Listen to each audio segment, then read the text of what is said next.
నమస్తే, welcome to plus TV Telangana. Accreditation చీకటి భాగోతాలు బయటపడతాయి. డబ్బులు ఇస్తే చాలు అక్రిడేషన్కి నువ్వు అర్హునివే.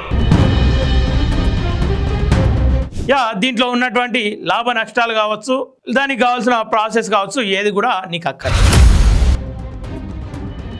డబ్బులు కొట్టు అక్రిడేషన్ పట్టు అంటూ ఉన్నారు కొంతమంది ఫేక్ పత్రిక వాళ్ళు. కావాలంటే బయటలో పార్టీ తీసుకుంటామన్నా చంద్ర నచ్చిన 5 రోజులు తక్కువ వేసి 35.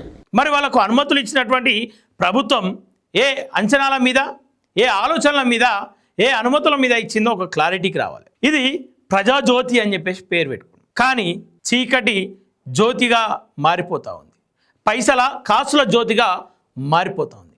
ఇది ఒక్క వీడియో కాదు, ఇంకా అనేక మంది ఉన్నారు. నిజమైన నికాసైన జర్నలిస్టులు నెలల తరబడి అక్రిడేషన్ కోసం ఎదురు చూస్తూ ఉంటే వాళ్ళ ఎదురు చూపుల్లో మట్టి కొట్టి అర్హత లేకున్నా సరే అక్రిడేషన్లు ఇచ్చేస్తూ ఉన్నారు కాసులకు కకృతి పడ్డ కొంతమంది. అందులో ఈ వీడియో చూడండి. ఈ వీడియోలో ఉన్న ఒక వ్యక్తి, ఇంకా అనేక వీడియోలు ఉన్నాయి. ఒక్కొక్కరి భాగవతం, ఒక్కొక్కరి బండారం ఖచ్చితంగా బయట పెట్టాల్సిందే. వాళ్ళ పేపర్లను చూపించుకొని జిల్లాల వారీగా, నియోజకవర్గాల వారీగా, మండలాల వారీగా అక్రిడేషన్లు అమ్ముతూ ఉన్నారు. ఈ అమ్మకాలు ప్రభుత్వం గమనిస్తలేదా? అక్రిడేషన్ అంటేనే ప్రభుత్వ గుర్తింపు కదా.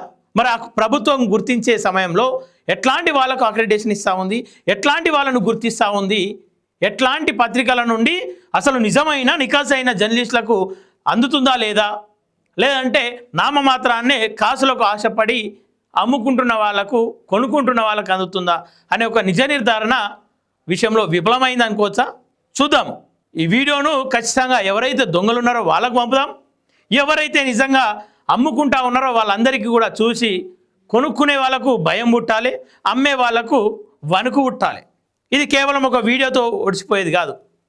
దీన్ని ఖచ్చితంగా కొనసాగింపు ఉంటుంది, దీనికి ఖచ్చితంగా దీనిపైన మరింత ఉద్యమం ఉంటుంది. ఖచ్చితంగా దీనిపైన మాట్లాడని గొంతులతో మాట్లాడించే ప్రయత్నం 100% చేస్తాం. ఎందుకంటే నిజంగా కష్టపడుతున్నటువంటి జర్నలిస్టులకు అందాల్సిన అక్రిడేషన్ నామమాత్రాన పైసల కొనుగోలు చేస్తున్న వాళ్ళకు అందుతూ ఉన్నాయి. ఖచ్చితంగా దీన్ని మనం ఎండగట్టాలి, ఖచ్చితంగా దీనిపైన మనం మాట్లాడాలి, ఖచ్చితంగా మన గొంతు దీనిపైన వినిపించాలి. అర్హత ఉన్న వాళ్ళకి అక్రిడేషన్లు అందాలి, అర్హత లేని వాళ్ళకు అక్రిడేషన్ అందకూడదు. ఇది మన నినాదం కావాలి, ఇది మన నిజం కావాలి. నిజం మాట్లాడే వాళ్ళకు, నిజం చూపించే వాళ్ళకు అందాల్సిన గౌరవం అక్రిడేషన్. దాన్ని ఎవరి ఫాలో అవుతూ ఉంటే, ఎవడో అమ్ముతూ ఉంటే చూస్తూ ఊరుకుందామా? కాదు, మాట్లాడాలి, మాట్లాడించాలి. దీనిపైన ఖచ్చితంగా పూర్తి వీడియో తీస్తా, కావాలంటే పెద్దవాళ్ళతో కూడా మాట్లాడించే ప్రయత్నం చేస్తా అని చెప్పేసి మనస్ఫూర్తిగా కోరుకుంటూ, ఖచ్చితంగా ఇట్లాంటి వాళ్ళ లైసెన్స్ రద్దు చేయాలి, ఇట్లాంటి వాళ్ళ అనుమతులు రద్దు చేయాలని చెప్పేసి మనస్ఫూర్తిగా కోరుకుంటా ఉన్నాను.